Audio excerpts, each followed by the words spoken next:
I think when it comes to the recipe, first and foremost, the people behind the product, they need to love it, live it, and be all about it. There's so many talented craft growers, extraction artists, and things like that, and they're creating incredible stuff. Welcome to the Dispensary Marketing Podcast, where we interview the top dispensary owners and experts in this space so that you can stay up to date with the latest trends and strategies that you'd otherwise miss out on. I hope you enjoy this episode. Dani, welcome to the Dispensary Marketing Podcast. Thanks for hopping on the show. Hi, I'm so excited to be here. Thank you for the opportunity to share the good green word. Awesome. So for the audience who may not know who you are, please tell them who you are, the name of your business, and where you're located. Yeah, my name is Dani Baranowski. The business that I own is a sales and marketing cooperative called the Grow Up Co-op, and we are located headquarters in Las Vegas, Nevada, but we operate in multiple states. Awesome. So what was your background before getting into the cannabis space? Well, it starts back to when I was a young 18-year-old. Just got into college. I was in college marching band, had a couple of jobs, and I grew up in Salt Lake City, Utah. And I love to laugh and I love to be silly. And so I was introduced to cannabis from someone that I was dating at the time. We thought, maybe we could laugh some more, maybe we could eat some more. So started my cannabis journey, and I was smoking, enjoying life. And 3 weeks into my cannabis smoking adventures, I actually got caught smoking weed in Salt Lake City by a forest ranger. Forest rangers are under federal jurisdiction, and so I had never been in trouble in my entire life. But I found myself at 18 years old facing federal charges. I went to court, and it was the United States of America versus Danielle Baranowski for 2 counts, 2 felonies, one for possession and one for paraphernalia. And the first question people ask is, wow, how much did you have? And I had less than 1 gram of cannabis. So this was back in 2009. Definitely not the friendly time for cannabis, but I made my way through the federal justice system. I had to do federal probation. I had a probation officer, drug tested 3 times a week. I was still going to college full time, still on scholarship, and still holding down 2 jobs. And after that happened, after I made my way through my plea deal, I'm very grateful for the plea deal that I was afforded. I thought, why did that happen to me? So graduated college, and I actually became a scuba diving instructor. One thing I know about myself is if I am fully passionate about something, then I want to take it to the next level. And if I don't see a pathway, I'll create one. So I found myself traveling the world as a scuba instructor. I lived in the Philippines, Taiwan, landed in the Caribbean. And I ended up surviving a catastrophic hurricane. After that, I thought, wow, I don't think this is the career for me. So all the while, and this is, 2016, 2017, I saw the cannabis industry exploding in the United States. And I was like, wow, I want a piece of that. I want the opportunity to be in an emerging industry. And I also knew that I had some street cred from my previous charges. So, first thing I did, again, I didn't necessarily know the pathway to get there, but I wanted to go there. So I moved to Los Angeles with big dreams. I said, I'm going to work for a cannabis company. I applied for about 100 plus dispensary sales roles, whatever. I put my name out there, and unfortunately, I didn't hear back from a single one of them. And that I just never give up on anything I'm doing. So being my authentic self, I got a job listing for a cannabis job based in Las Vegas. And I flew to Las Vegas. I interviewed with a company that was a dry herb vaporizer company, and they were looking for someone to do international account management. And I shared my story. I came in authentically myself with this passion and this energy, and just hoping someone could hear it in my voice. And the CEO of the company, he said, Dani, you don't have necessarily the experience, but I love your energy and let's give you a shot. I couldn't have been more excited about that. And the first day and day one, he said, do you want to come to an after party to see kind of what your job would be like? And my first day of work was MJ BizCon, which is one of the largest cannabis conferences in the world. Just thrown right into the fire. Oh my God, my eyes, I was bright-eyed, bushy-tailed. I was like, this is what you want me to do? Educate people on cannabis. I was just loading the bowls and handing people a dry herb vape, and letting a lot of people experience that for the first time. So I couldn't have been more excited, picked up my life one more time, moved, and I jumped head first. Be first. Wow, that's quite a story. I mean, there's so many things to touch on, but the main question I have is like, so 18 years old, federal charge. You would think that an experience like that would maybe completely turn you away from just cannabis as a whole and the industry. And I know you took like, it's a hiatus because you did end up coming back, right? But what do you think was it, aside from the opportunity where you're like, you know what, I'm about to give this thing a second shot instead of just saying, hey, I had a terrible experience with this thing. I associate a lot of bad things with this, so I'm not going to do that anymore. And, I think this will probably play into, how you fight for advocacy and stuff like that. And we can, talk about that, a little bit later on. But what kind of made you, really, come back? I saw the opportunity to help people and change their life. I know that when I am fully purpose driven, that I can use my gifts and talents to provide that opportunity to others. And so I saw the opportunity to build something.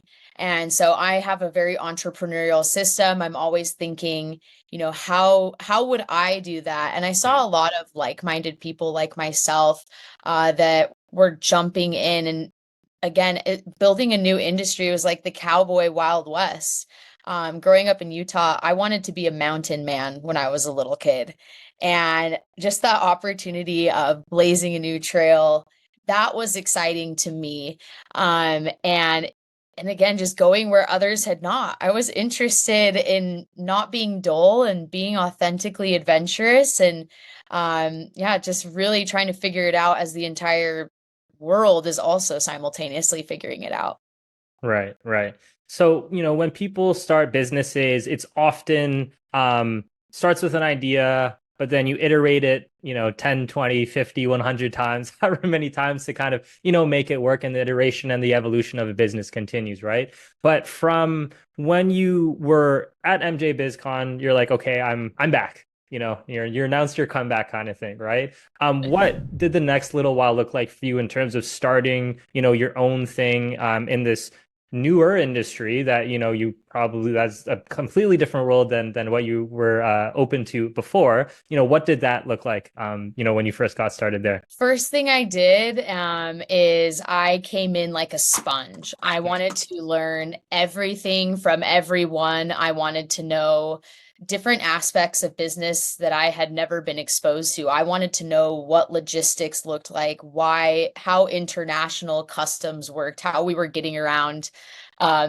different laws. And I took the time to build a network and took the time to get to know every single person. And coming from a place of humility, I had no ego.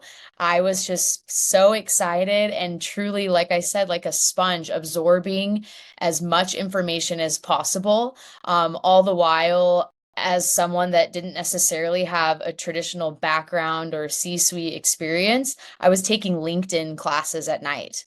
So I was doing LinkedIn learning, how to become an account executive, what is SEO?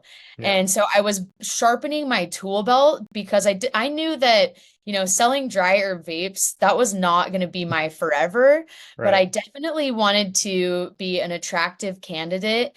And I put myself out there at every single opportunity. If someone said, hey, does anyone want to do this? I shot my hand up and said, I sure do.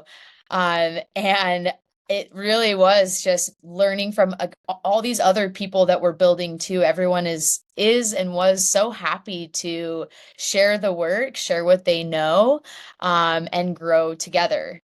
And for me, I came into the community to Las Vegas and Nevada not knowing a single person. Mhm. And one thing I recommend to anyone joining the cannabis industry is finding a community of like-minded individuals. So that's where I immediately joined an advocacy group.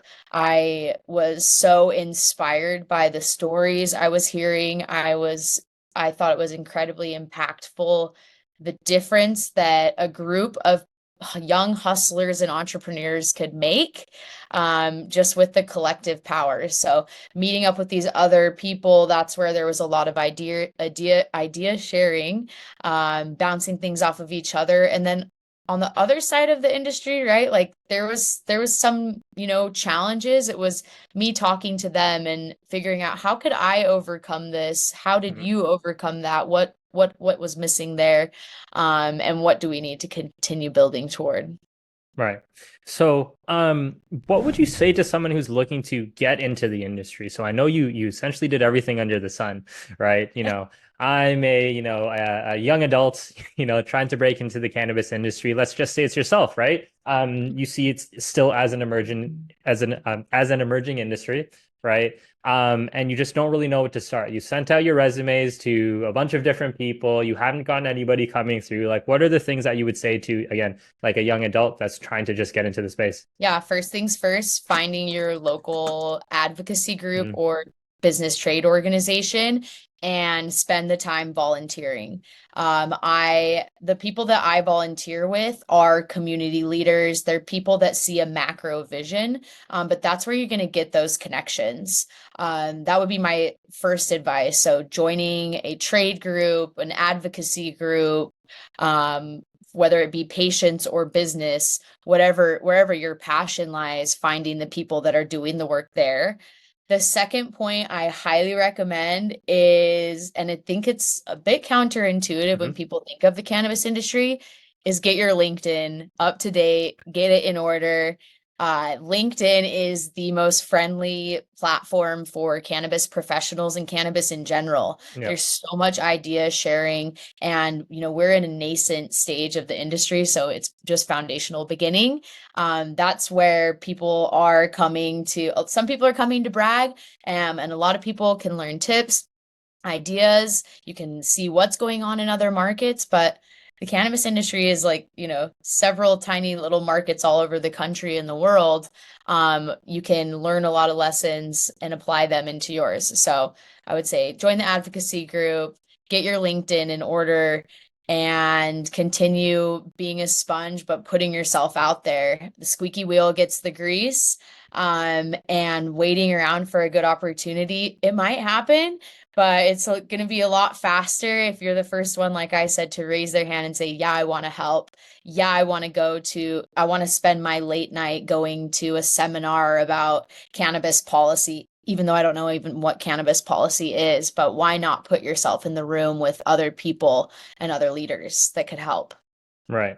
So very quickly, what do you mean by getting your LinkedIn together? Does that mean just like a professional headshot? Does that mean getting professional cover letters? Does that mean adding a bunch of people as possible?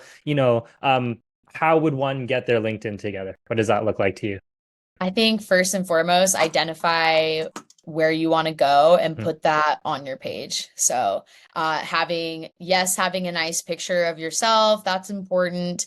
Having a quick summary about you, but all the while thinking in the frame of reference is like, if I want to be in the cannabis industry, do I want to be in sales? Do I want to be in marketing?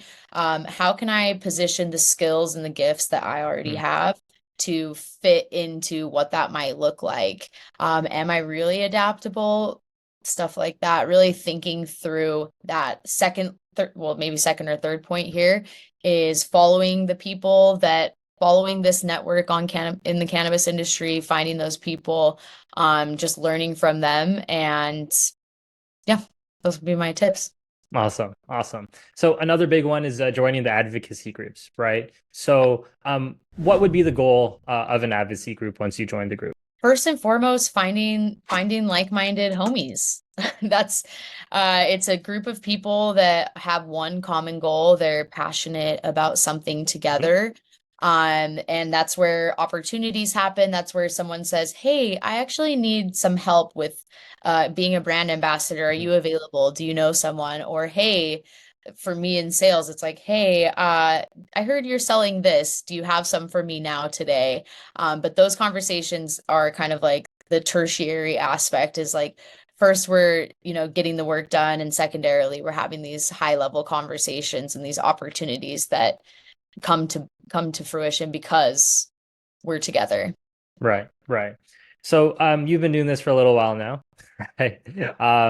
Hands are in the pot, and in all of the different sectors of the entire industry we call, the cannabis industry, right? So, what are some of the big changes that you've seen, come over time? Wow, there's been quite a bit of, I mean, the industry moves faster than any other industry. So, Right. first and foremost, what other industry has started in the past 20, 30 years?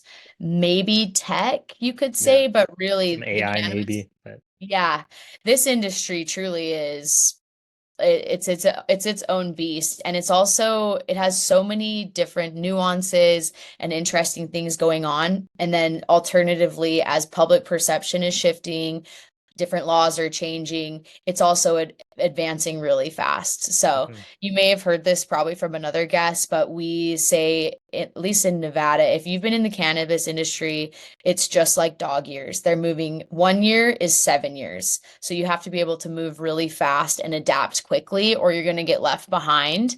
And it's going to be pretty hard to catch up. As far as huge changes we've seen the technology increase, right? Before people were rolling joints, now you have different access to different hardware modalities. Legislation is allowing for innovation. So things like concentrates are coming into play, vapes are coming into play. And then the continued innovation. Like, I think what inspires me about the cannabis industry is, first and foremost, it's a lot of people always trying to find a loophole, but pushing the boundaries. So that's where you're seeing, beverages come into play. And like, I sell a nano THC pouch, but it's just continued excitement and continued pushing. I've seen a lot of brands come and go. I've seen a lot of really passionate people, put their money behind a product. And some of them have stayed and some of them have gone. But I've seen a lot of the big companies get bigger.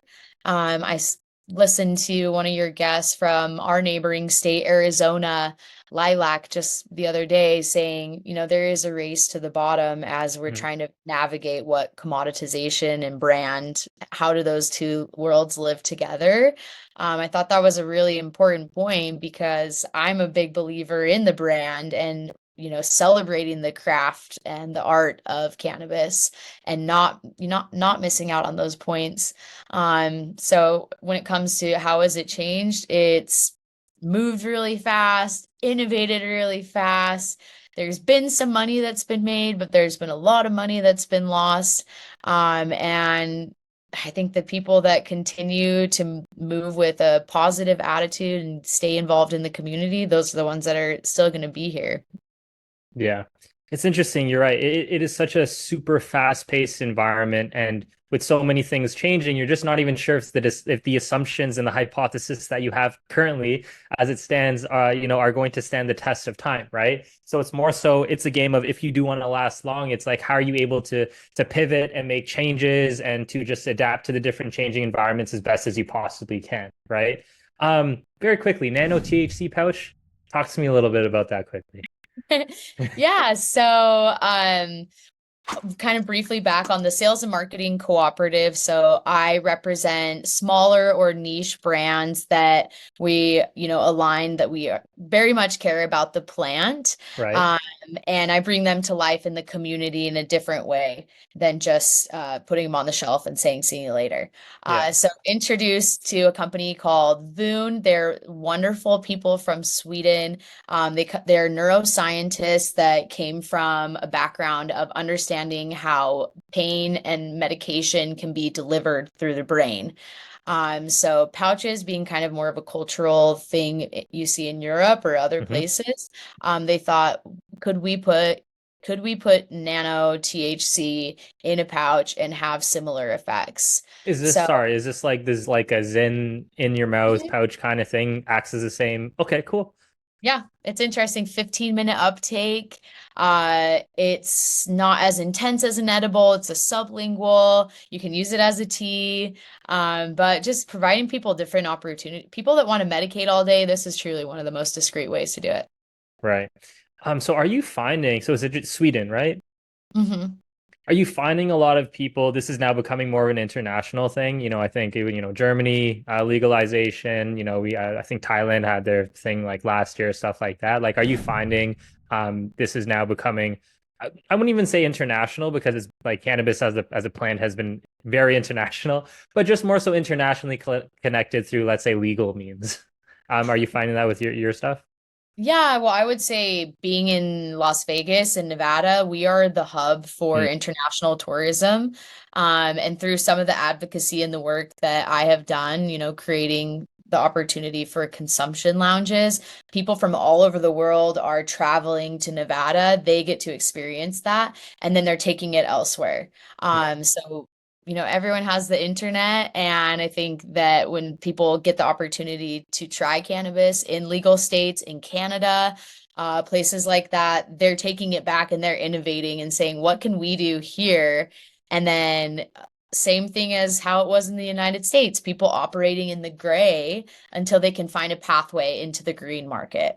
Right, 100%. But before we get into that, I've realized that after all of these interviews, dispensary owners need a safe space where they can ask the questions that Google doesn't have the answers for. So what I've done is I've created the world's first dispensary owners mastermind group, where it's an environment of like-minded individuals who can help make each other's lives easier and also make more money in the process. So if that's something that you're interested in, please check out the links in the description below. Now on to the rest of the show. So, you mentioned something that I think is super, super key. Building a brand isn't just popping a product on some retail shelves and just hoping and praying that people come in and buy, right? There's other things into this recipe of marketing to try and build a brand. So what are some of those things? I think when it comes to the recipe, first and foremost, the people behind the product, they need to love it, live it, and be all about it. There's so many talented craft growers, people that are extraction artists and things like that, and they're creating incredible stuff. So I think the whole team, first and foremost, before a brand comes to life, everyone needs to be like, this is our product, we love it, and this is why.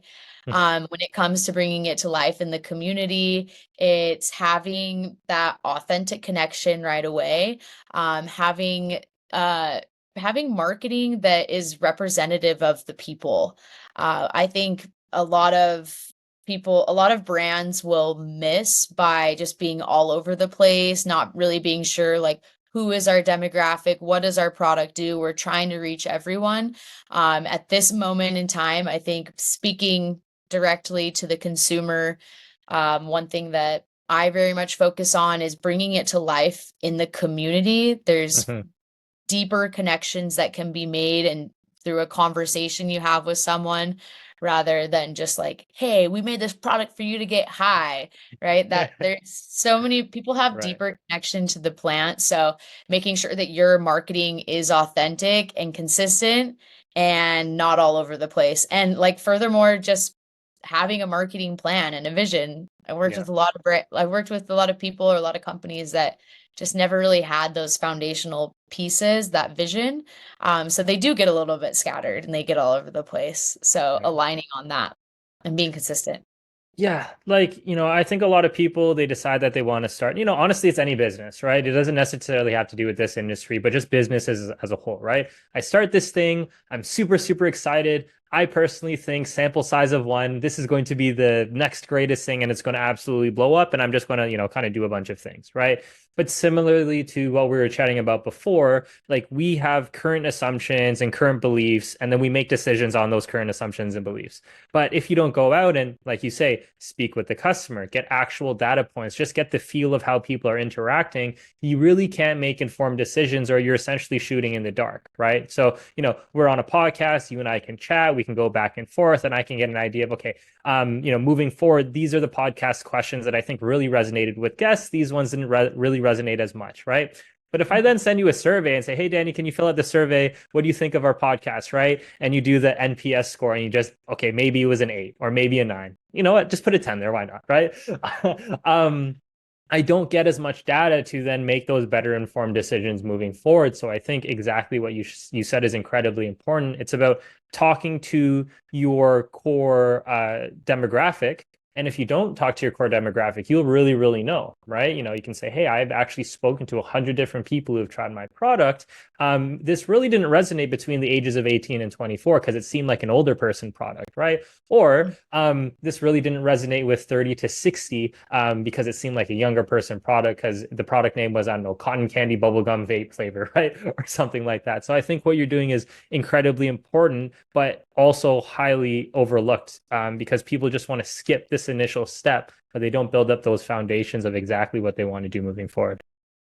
And yeah, and to your point, speaking to the people to understand what they want so you can be proactive instead of just creating a metric boatload of reactive products. Yes. Right? If you're just seeing what everyone else is doing and creating another cotton candy vape, another like that, there is going to be that person that wants something a little bit different. And are you going to go after that? You would never know if you didn't have that conversation. You didn't spend the time in the dispensary.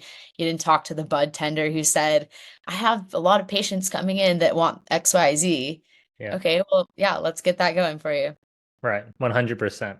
So on the bud tender side, that is another very, very key piece to the retail side and the brand side, because on the retail side, and I tell this, to my clients all the time, it's like, these are the front-facing people of your store. If they come in and they recommend a product that is going to keep you awake for the next 4 hours, and the person said, I want something for sleep, that person is never going to come back. They're going to tell everyone in their circle that this is the worst dispensary they've been to. And then they're also going to write a bad review on Google, right? So it's probably the worst outcome ever, right? And then on the other side, the education piece between the bud tenders and the vendors is also very important so that they can make those proper recommendations and know exactly what's going on, right?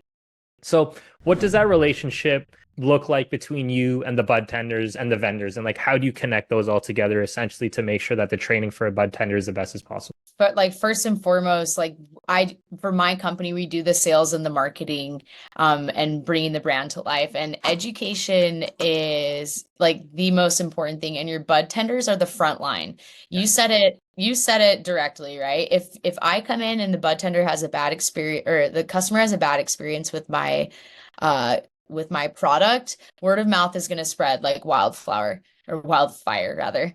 And your bud tender also, I have just made them a pivotal point of all of my strategy. That is where I spend my nurturing, my marketing dollars, my personal investment, and all of my energy. So, as a brand, when I say I'm coming into your store and I'm new, the first thing I do is, there's maybe some people skip right to the buyer. They're, skip all the bud tenders or whatever. But my first thing is I want to get to know everyone in the store. I'm asking specific questions. How do you like to consume? I'm creating an authentic connection. And then secondly, I'm providing samples. That's my number one marketing budget line item. Is if they're not smoking on it, they're not going to be able to speak on it. And again, just not diminishing the value or their expertise. I think a lot of times bud tenders are treated like 7-Eleven clerks, and they maybe not be paid more than that, but what you can do as the brand is reward them for their expertise and their knowledge and provide them that tools. So give them the cannabis product, then going in, having these educations, these trainings, but being respectful of their knowledge. I never go into a dispensary and say, "Hi, I'm here to teach you what a terpene is." I know they know. So Right. I'm here to teach you about the terpenes in my product. Mhm. And then with a lot of dispensaries, not all of them, but I think they overlook traditional sales techniques. So I try and provide a very, thorough but quick opportunity to make selling my product easier. So I'm giving you the product so you can try it, you can enjoy it. I have the respect for your knowledge and expertise, but I want to teach you how to sell it. So I'm giving those useful selling points, and teaching maybe some of the more nuanced sales skills. So maybe you don't know what an alternate choice close is, but you have your customer that's like, what's the highest THC, right? And you can say, well, here's the highest THC, but here's the highest terpenes, which is going to give you the highest high. And thereby providing your customer the opportunity. You can educate them if they want it. If they just want to, get zooted, great. Have your distillate, whatever your product. But if you want that opportunity to build that connection, you're giving the bud tender, again, these more like strategic sales skills. And going back to it, just continuing being present in the dispensary, continuing to provide that knowledge, and continuing to give them more products. I really can't even I can't even diminish how important that is. Give Right. them the stuff so they can smoke on it. That's it. Do you find it's like a one and done process? You go into the dispensary, train up a couple bud tenders, and you don't need to see them for a couple months, or is this like a more of a bi-weekly thing? Like, what would you rate the frequency that you think is like most effective to just make sure that, hey, this is our stuff, just wanted you to remind you, so on and so forth, as to not be annoying, but also to remind them that, this is, the way. I think at least every other week you need to be in store, a couple different things. So you need to have presence, so you're Mhm. top of mind if you're a brand that's trying to succeed. If you want to educate, you need to have different touch points. So there's you coming into the store, you provided a poster for the break room. You have customer facing handouts. There's a table tent on one side that has a picture of your product, but on the back it has selling points for your bud tenders. Mhm. So just be more thoughtful and considerate. How can you make their job easier? How can you be top of mind? And if you really do have the best product, then giving them all those tools is going to make getting the best product into the customer's hand even easier. 100%. Do you normally face any friction with being able to come into the store to train up the bud tenders? Retail owners like, hey, we're super busy. I don't want you guys to come in while it's rush hour in our store. Do you come across that stuff? Oh, absolutely. So Yeah. our solution to that, pretty easy. We do a pre-shift appreciation. And like I said earlier, Mhm. is like you being respectful to the bud tender's knowledge. There's probably not more than 5-10 minutes of information that they need to know. Um, and you can be successful that way. I like to do 5 minutes of education, 5 minutes of chopping it up, answering questions, and more relationship building. But yes, absolutely. Especially in Las Vegas, we have dispensaries open 24 hours. So it's like, yeah, you can come in for the shift change, you get 10 minutes, and sometimes I'm educating multiple brands in that 10 minutes. So I'm getting in, I'm getting out, and again, coming in, since I can't do these pre-shift trainings all the time, Right. giving people videos to watch, deck presentations, but being accommodating to the dispensary. If the dispensary doesn't have the time, they can't pay people to come in on their own, well then you need to, as with everything in this industry, like you got to be nimble. You got to think of how can you solve this problem, and make it easier for everyone. Right, for sure, for sure.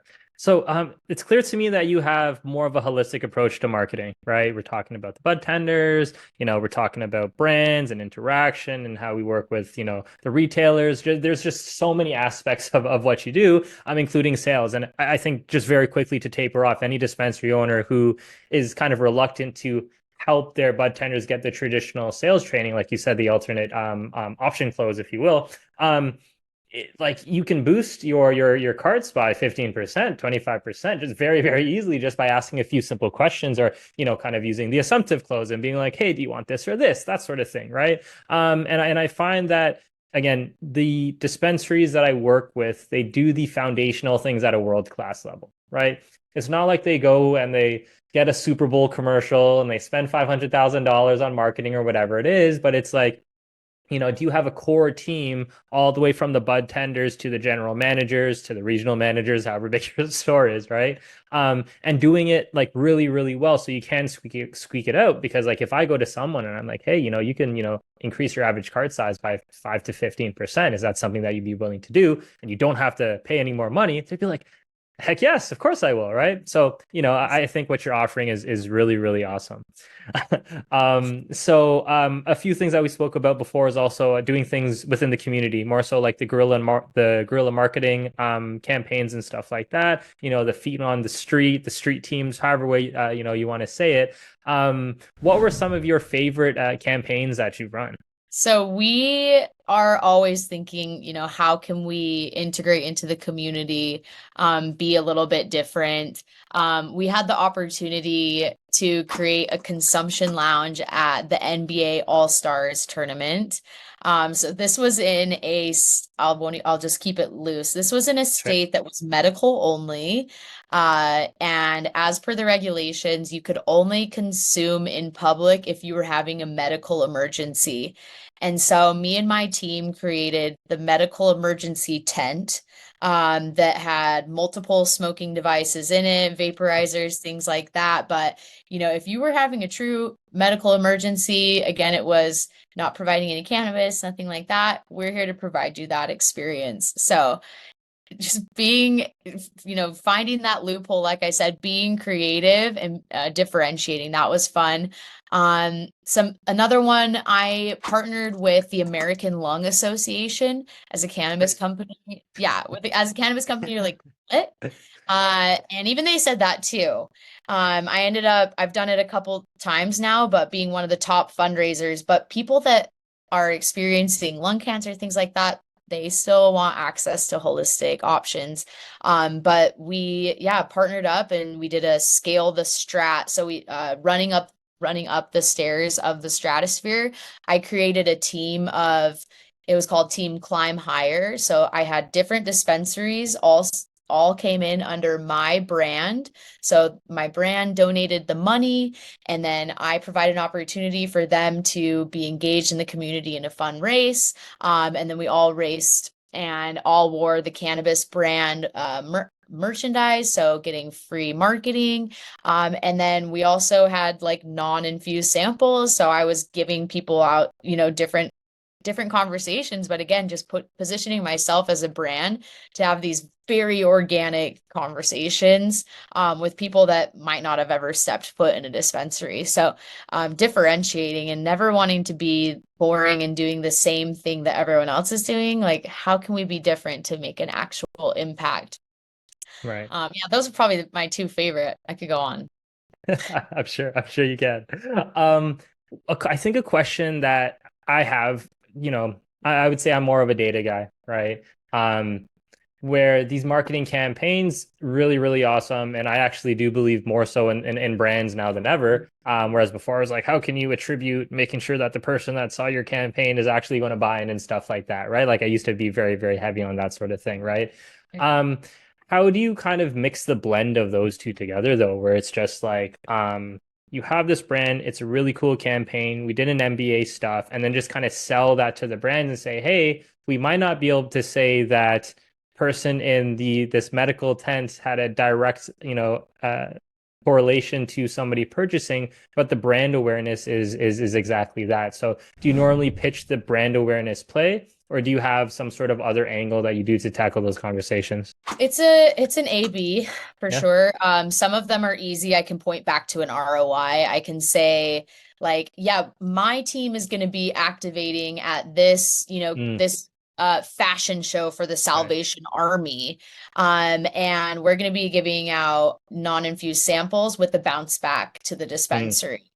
Sometimes it is simply just awareness, but like the campaign with the American Lung Association, the real intention was we just want to be there to have those conversations. Right.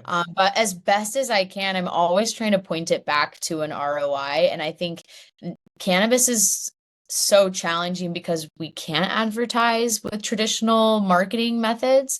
And like, I swear this is mind blowing. Living in Las Vegas, the advertisements that are allowed here, they're shocking. Right. And it's interesting if you flip it on its head and the logic is like, in Nevada and cannabis, we're not allowed to use fruit, balloons, cartoons, um, Fruit. fruit. Yeah, Okay. exactly. Yep. I know. I've been fighting that one Okay. with our cannabis compliance board. I think it's erroneous Right. and just used to, go after a certain brand. And I actually did a public comment and it was I mean, I said directly, in some applications, cannabis is considered a fruit. Mm. So please tell me why this makes sense.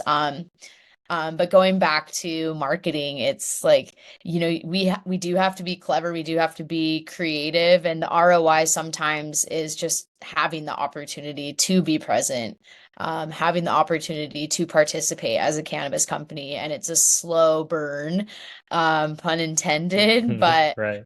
the brands that have the vision, and they see the macro opportunities, those are the ones that get the wins in the long run. Right. Makes sense. So, where do you see the future of the cannabis industry heading? Well, I see cannabis 100% becoming more normalized.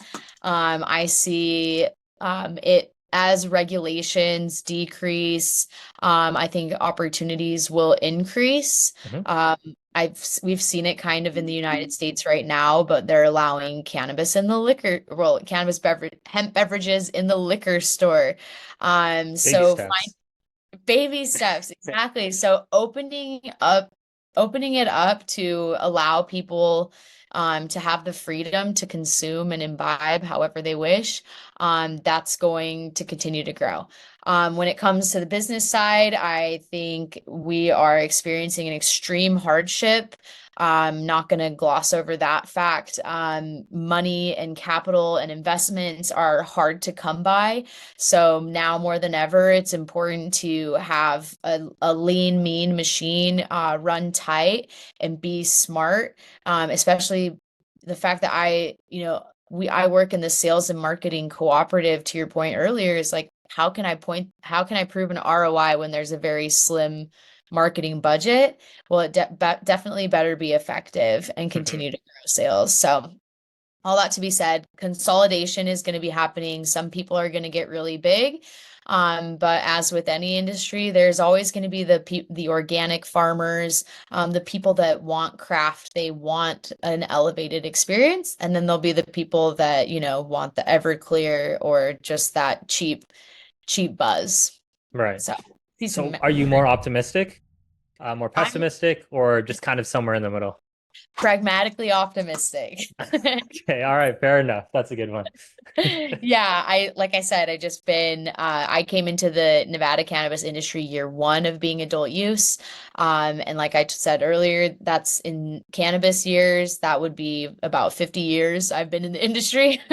So it's just like there's the people that are determined, that see the macro vision, those are going to be the ones that win, but you also have to be smart, have the acumen, be involved in regulations, legislation, know what's going on around you and not just let it happen to you. Right. 100%. So, you've been in this industry for a long time. You've been lots of trouble, but you've been able to walk through the fire and come out the other side successfully. But what advice would you give to yourself if you were to start all over again? Well, if I had to start all over again, I would just advise anyone to remain authentic, remove ego, be humble, build that community, and be okay with pivoting. right? We are not trees, we are not planted. You can move and you can be successful. But if you have ego, you get stuck in one pathway, you're never going to learn and you're never going to evolve, and the industry is going to keep passing you by. So stay humble, stay hungry, and stay true to yourself. There we go. Get at it. Baby steps, one step in front of the other. Dani, thanks for hopping on the show.